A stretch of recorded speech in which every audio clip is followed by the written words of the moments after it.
Nominācija Kocēnu novada ģimene Lauku sētā.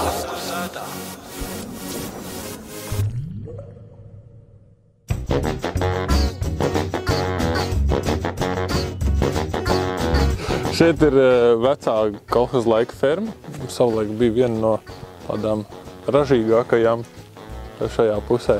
Un tur ir darbnīcas. Tur kādreiz bija laikam kādi sakņu pagrabi. Un tad tas ir tas, kas ir palicis no veciem laikiem. Jā, tad, kad mēs 2007. gadā šeit nopirkām to īpašumu, tad šis te ir saglabāts viss un funkcionē arī šobrīd. Šeit ir tā kā bērndārs. Nu jā, tur var redzēt kaut kādas mazas teliņas, kas gaida vakara barošanu. Vecāki sāka saimniekot 90. gada sākumā un 2000. gadā uzbūvēja pirmo fermu, kas bija mazdzērvītais, priekš 70 slaucamām govīm. 2013. gadā mēs pabeidzām šo te kompleksu Vectilgaļos, jaunās fermas būvniecību, 320 slaucamām govīm. Ar brāļiem jau no mazotnes esam saimniecības darbos, un līdz ar to esam jau pieraduši pie tā un nekad neesam spiesti pie darba. Iespējams arī tāpēc mēs esam visi palikuši šeit laukos.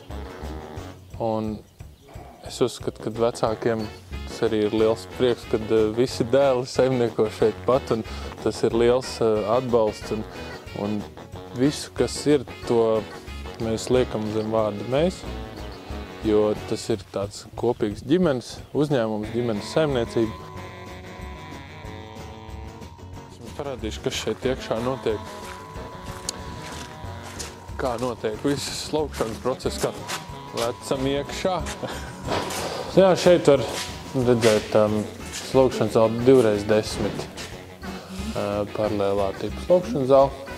Šeit ir viss taisīts nulles līmenī, jo ja jānāsā ir kādi spaiņi ar pienu vai kaut kas tam līdzīgs, tad nav jākāpelē pa trepēm augšā lejā. Un tas ir, ģerbonis ir beidzamā mūsu tāda pēdējā, kas ir bijusi dāvana no vecākiem uz, un katrai tajā lietai mēs esam tādi lieli entuziasti uz tādām latviskām vērtībām un arī latviskiem rakstiem, kas ir visur jebkādos kokdarbos ietvert un tā. Nu, šeit var redzēt vēl tādas varbūt interesants bildes, ko tur.